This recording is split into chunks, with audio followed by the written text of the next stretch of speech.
And that means we are hungry. Since then, people have been saying that, hey, we are hungry. Yeah, but I'm a Nigerian. I have people working for me privately. I don't see the level of hunger people are talking about, because I see them. Now, before we even settle into that delusion over there, I want to post one more video and let's analyze this, because at this point, I am so irritated by the people we call leaders. Atlanta, he went to a restaurant to eat, and he did not tip the waiter because that's not our custom. And the waiter just wrote a public letter, a stinker. So you see, why is tipping not corruption, but then appreciating a public official corruption? You see, some of the things that happen in the West, that's why I said Africa gets the wrong end of the stick.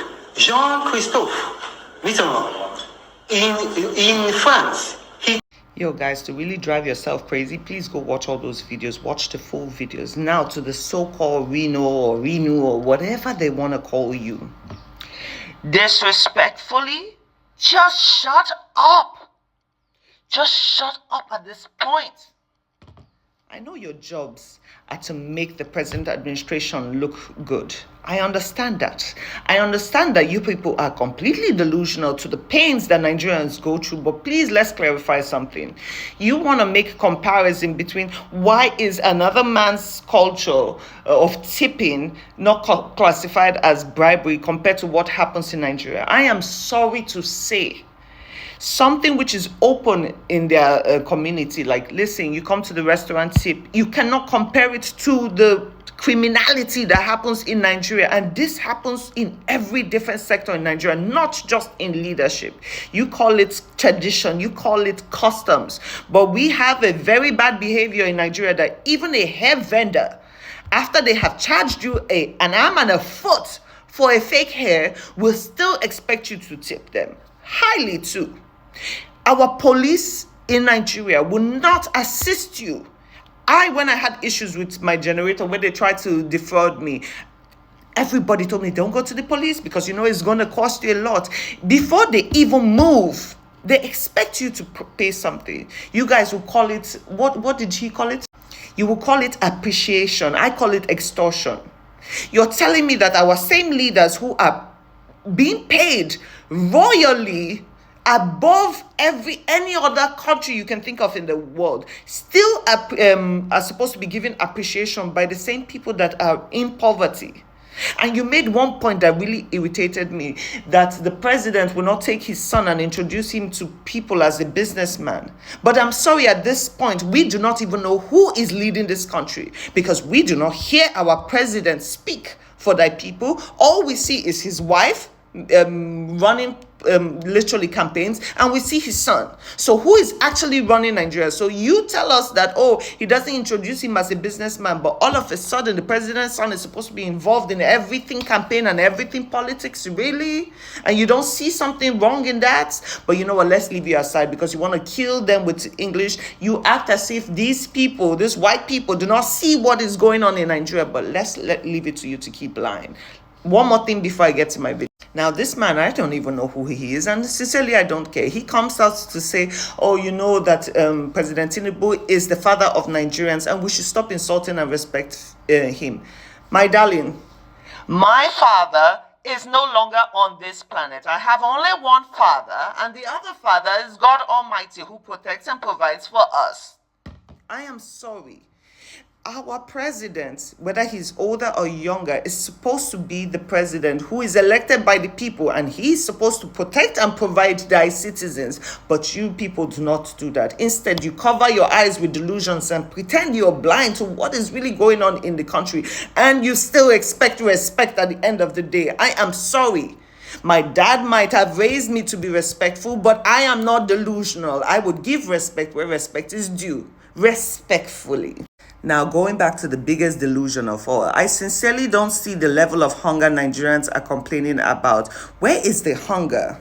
I can see now that it is a very high possibility that our president actually is unaware of what's going on in the country, because if people like you that are supposed to have integrity come out and spill the things you did in that video. I watched that interview, which was 35 minutes and 24 seconds. I had to watch it 2-3 times so I could even grasp what you were talking about. And I am sorry, respectfully, it was full of lies.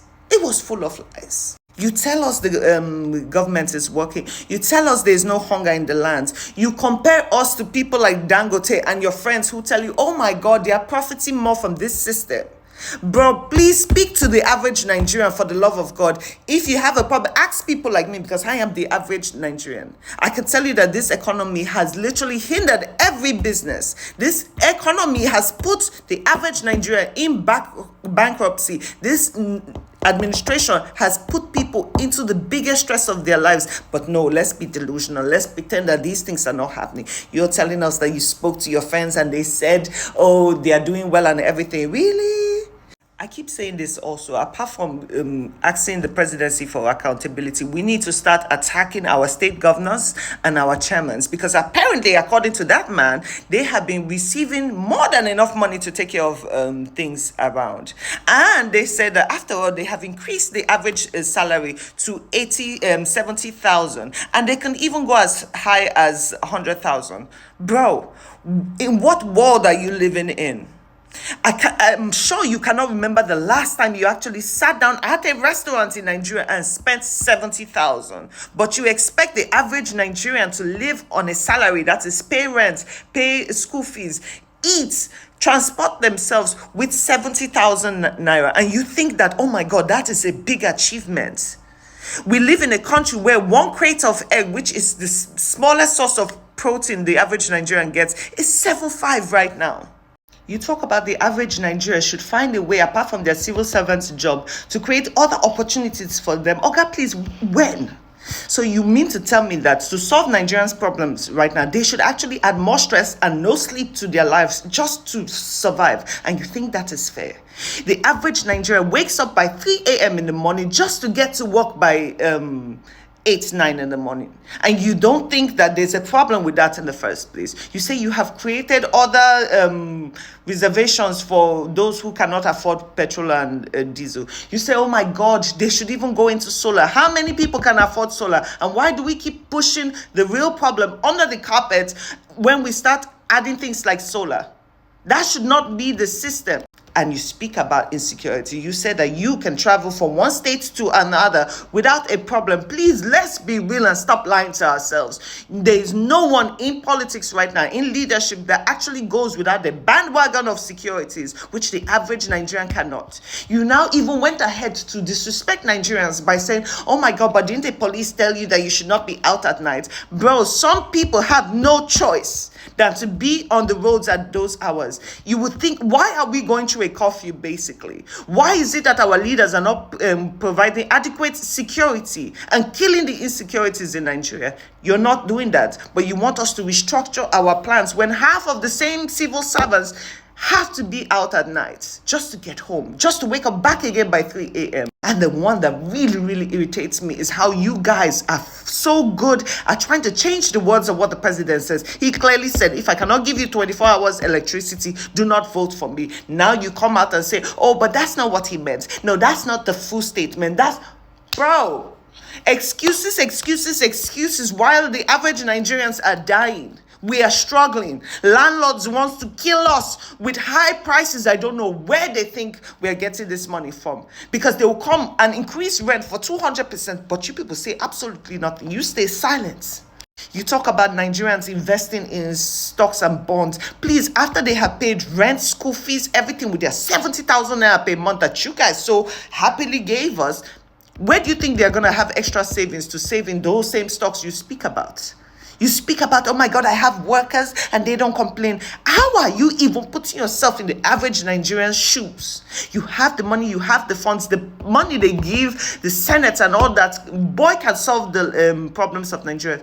But no, let's pretend that none of that is happening. And you guys tell us not to be angry. You tell us not to speak ill of the government. And please do not abuse thy president.